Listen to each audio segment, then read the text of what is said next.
What's up? Roger here, and welcome to the Vaping. It is early in the morning. It's about 15 after 8 a.m. East Coast. All right, so the shop opens at 10. We got to shoot a little video and then get ready to go to work. All right, so what are we going to do today? 2 juices. 1 piece of hardware, which we'll probably get into immediately.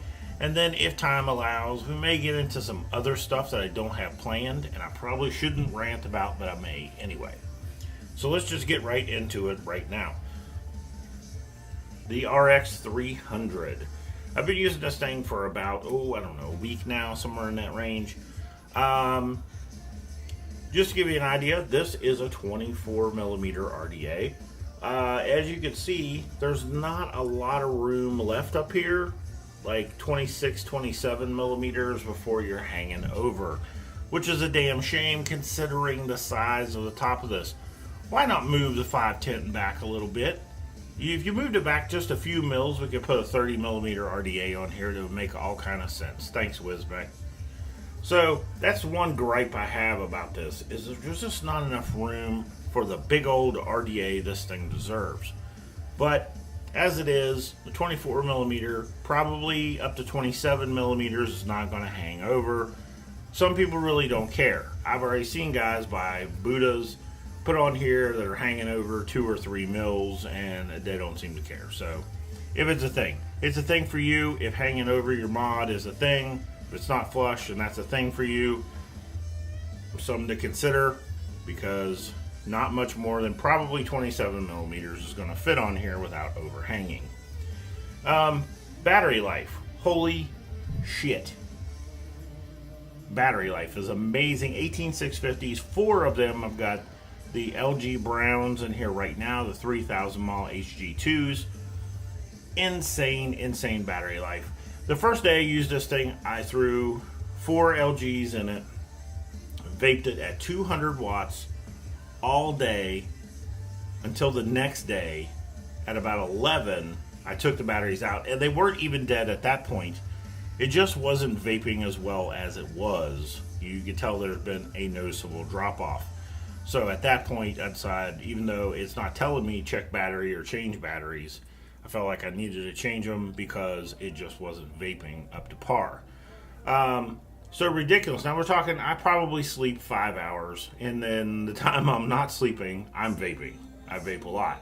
So this thing got a real workout from 10 a.m. one day to 11 a.m. the next day, minus 5 hours of sleeping. I was vaping this thing at 200 watts, and it never died. If you vape at 75 watts, if you vape at 80 watts, this thing is going to last you an eternity. That's just something to consider. Yeah, it's big. I mean, I've got some man paws, I guess you could say, and it's big for me. It's not pocket friendly. It's a great table vape. I mean, it's the best table vape ever. For your cup holder in your car, I don't care if you're on the back road tearing up some twisties, you don't have to worry about this thing falling over. It's big. It ain't going nowhere. But yeah, very good table vape, obviously. This would be one of those awesome vapes, not necessarily that mobile, but say you're at home and you're watching some movies.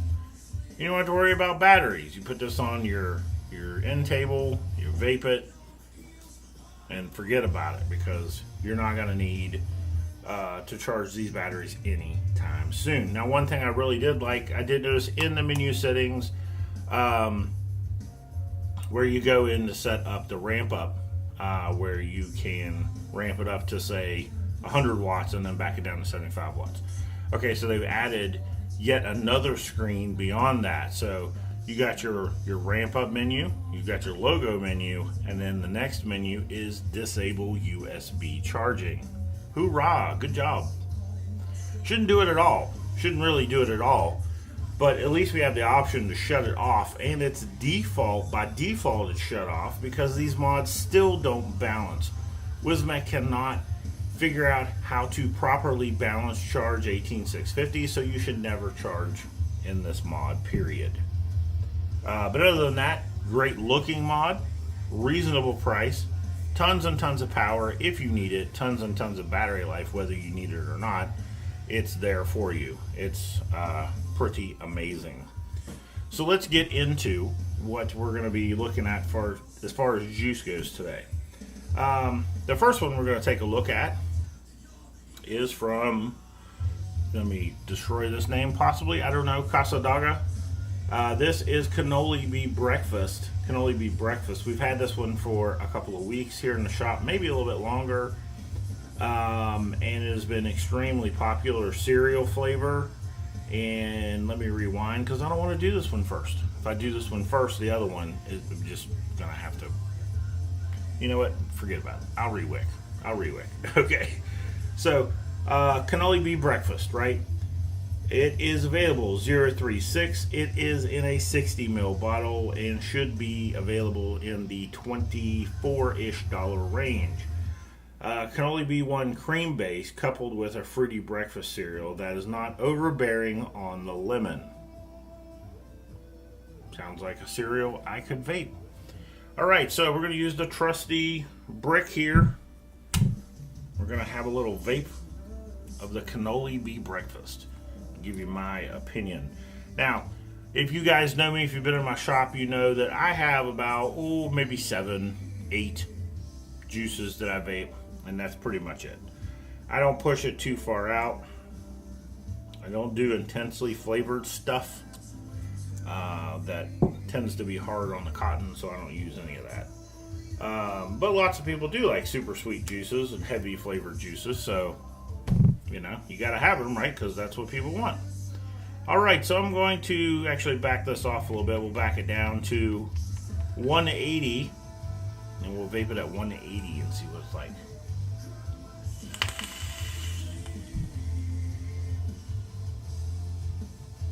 Wow. Okay, so if you've not, let me give you an example. Serial killer, forget about it. I'm never, no way, couldn't vape it, couldn't even get near it. But this gives me the essence of that, but not so much. If you like serial killer, or you wanted to like serial killer, but it was just too much for you, man, this is going to be right up your alley. Now, that cannoli base, you use the cream base from the cannoli, and it's beautiful. It's not milky, it's more creamy. It's actually really, really good.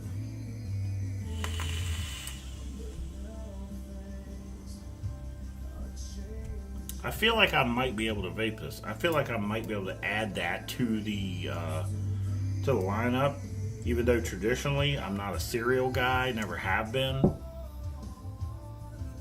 I like all the other cannoli products, so it doesn't really shock me too much that I like this one.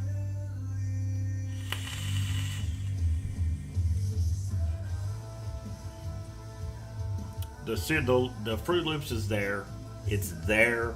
It's not lemon. The lemon's not over intense. It is there. I can pick up on that lemon note. And that lemon note kind of scares me, you know, because you've had it so many times where it's been completely overbearing. But this one's not. It's just really not. It's actually really, really good.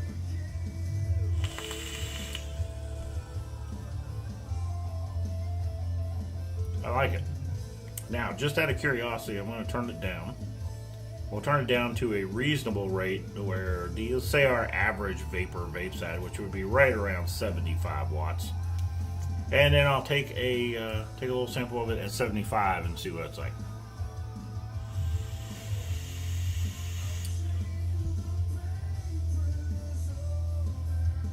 Okay, so that backed it off a little bit. It seemed like the more power I throw at it, the more fruity it is.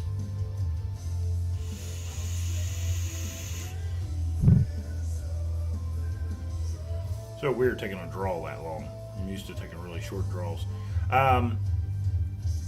So yeah, it is. It's actually really good.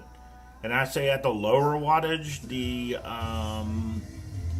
Fruit Loopy kind of deal is not even as intense as it is at the higher wattage. So let me get this right. Okay, so yeah, it seems like the Fruit Loops maybe a little more intense at the higher wattage than it is the lower wattage. The cream is more dominant at like 75, which I thought was really good.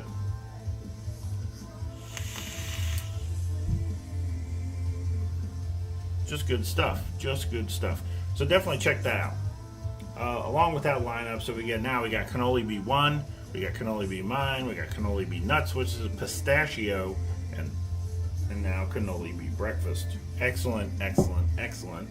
Love it. All right, so bear with me for a moment while I re-wick, because we want to give the next one a fair shake. A fair shake. We don't want to have. That's me dropping my scissors on the floor. Want to give the next juice a fair shake. We don't want it to have to compete with the Cannoli Bee Breakfast, since it is quite a departure from Cannoli Bee Breakfast.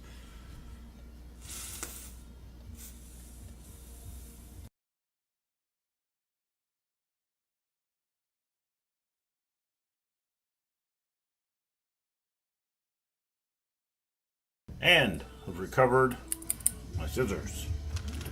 Okay, so let's put some, if you guys have an eyeball, you've been using Native Wicks Platinum for a while. That original Native Wicks, oh, I hated that shit. But this new stuff, love it.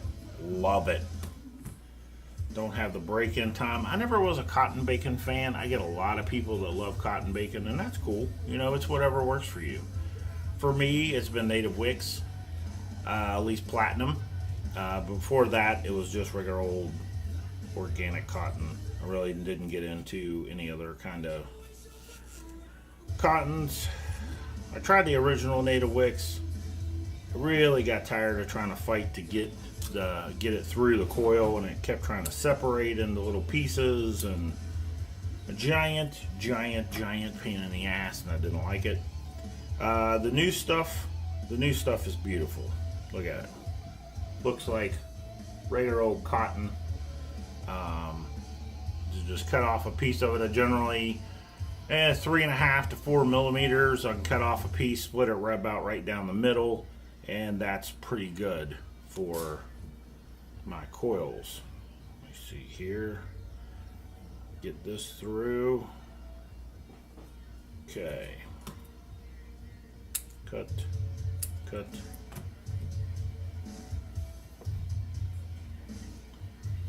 Let's tuck some cotton, get it wicked up.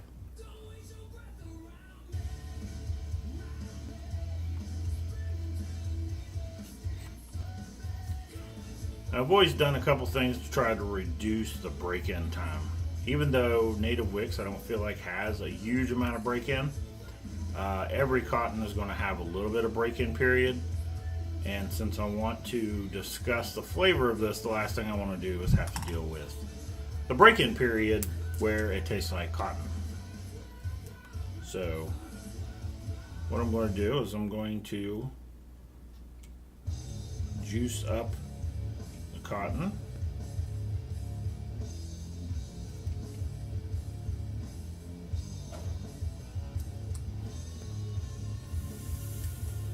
And then you'll see me do that several times through the process. Just kind of cycle it a couple of times, burn it,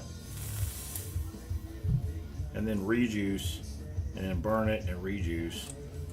And that kind of just gives it, you know, for me, I feel like it helps soak up the juice, really get it going.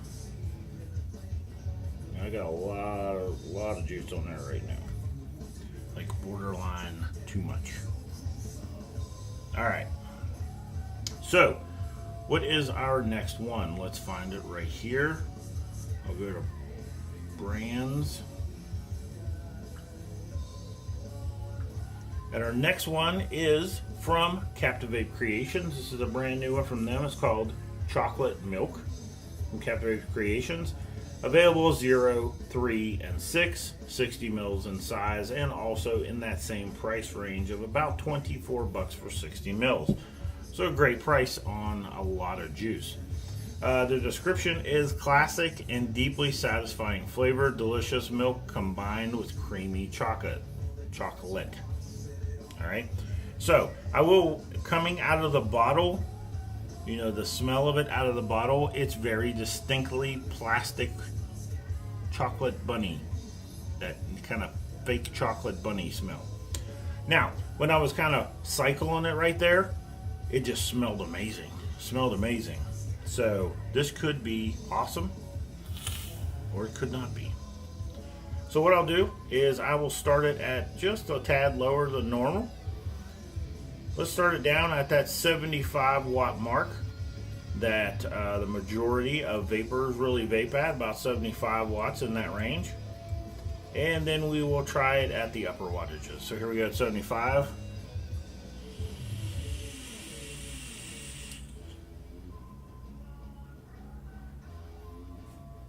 That's probably one of the better chocolates I've ever had. Now on inhale, I did get a little bit of that kind of fake chocolate thing. Weird part is, as the coils heated up, it kind of got more realistic. It was weird because when the coils were really cold, it did kind of give me that kind of fake chocolate taste. But as it warmed up,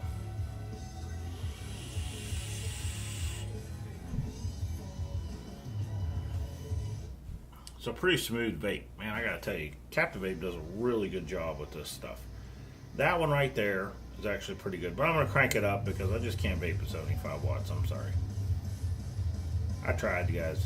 But what I can report is nothing nasty. No chemical, no pepper, none of that bullshit.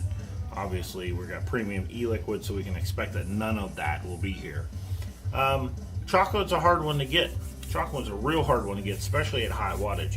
Like down low there, it being kind of creamy and that chocolate flavor being pretty damn close to real, not having that kind of plastic bunny smell that it smelled that way, but it really didn't vape that way, which is good. But the higher wattages tend to bring out some negative notes in chocolate. So I'm interested to see at 180 watts how it tastes. So here we go.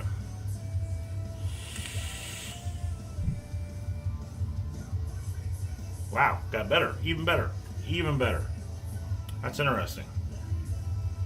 I can't say I've ever been a chocolate fan, so I'm actually really surprised by this one.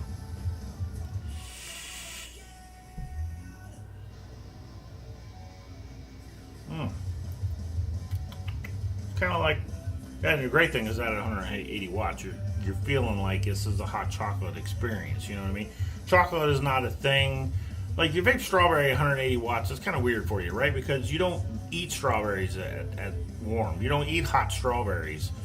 So this is very, I don't know, very expected, right? It's not unusual to have a warm chocolate flavor. So this is kind of cool.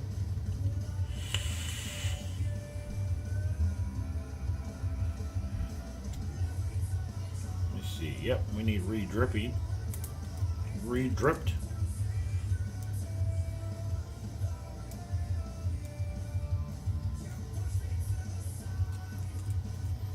As you see, I'm using the 300 here. It's not awkward for me to use. I seem to have a problem with it. It is large, sure. Yeah, you take us to your grandma's house, she's going to be like, what the hell is that?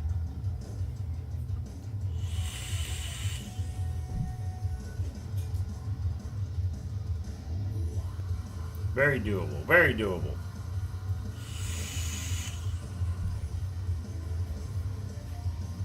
Pretty good stuff, pretty good stuff. All right, so if you're into, what would I put that as? Because it's not as much the chocolate. I've had a chocolate like this before. It's not like Hershey's milk chocolate, no. It's a different kind of chocolate, and right off a hand, I cannot think for the life of me what it is. Like, it's bringing up something in my mind that I know I've had before. Maybe like a hot cocoa kind of thing almost. I don't know, it's weird. I can't nail it.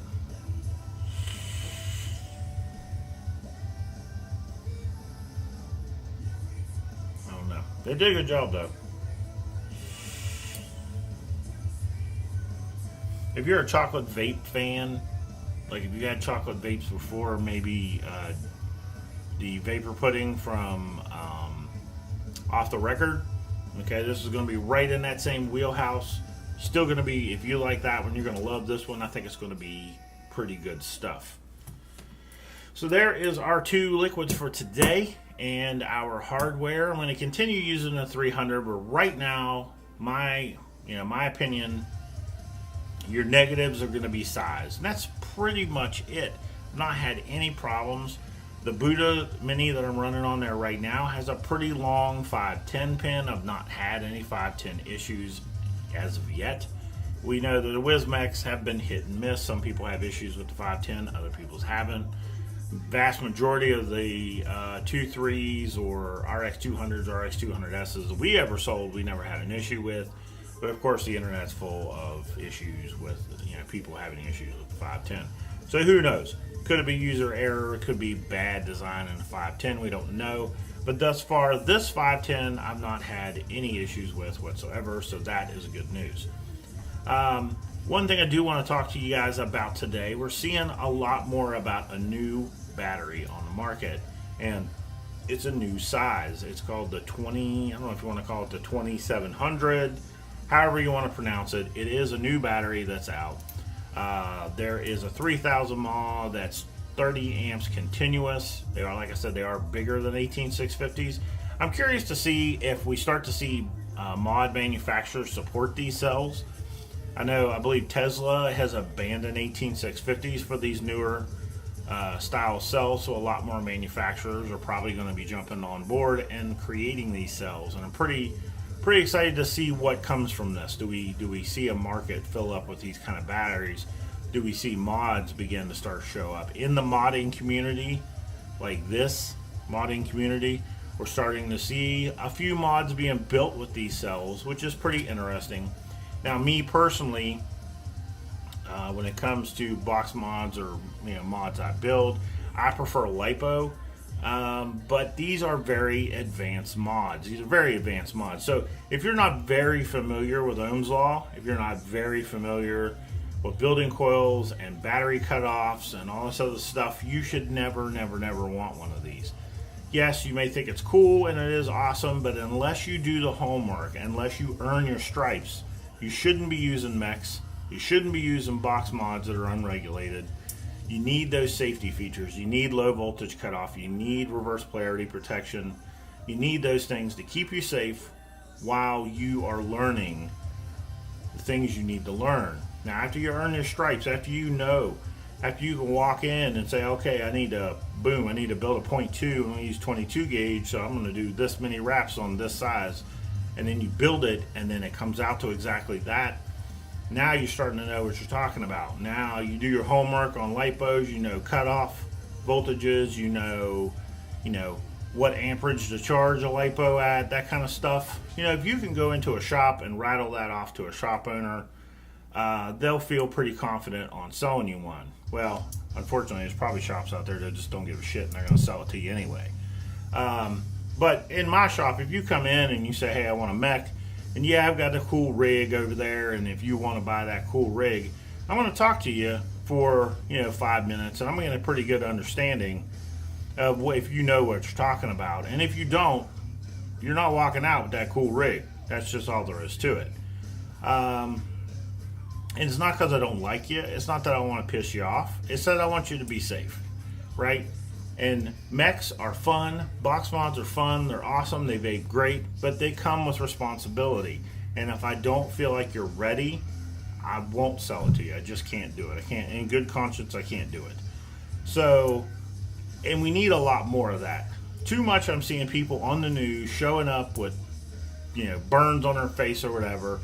And at the end of the day, it's because the shop that sold it to them just didn't give a shit and sold it to them anyway. And it's a damn shame. So it's up to you, the consumer, to decide, am I ready? Do I know what I'm talking about? Am I willing to even take a risk on using an unregulated device when the fact is that I can nowadays buy a 300 watt regulated device that keeps me safe? So the choice is yours ultimately, but please educate yourself. Google searches, YouTube, there's tons of information out there. You do your homework, you learn how to build, you learn to build for a target. You get to know what you're talking about, and then you can get into these things. But it's an earn your stripes kind of thing. You cannot just jump into this stuff safely. It's just not how it works.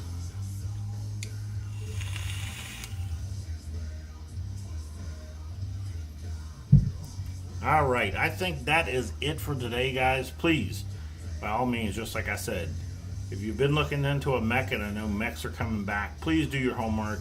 If you go into a vape shop and they want to sell you a mech, no questions asks, no questions asked. They just want to sell you a mech and not ask you any questions about the safety. Please consider a different vape shop. These people should care about your safety, and they should question whether or not you are ready for such advice. That's the reality of it. All right, guys, have a good one. Thanks for watching.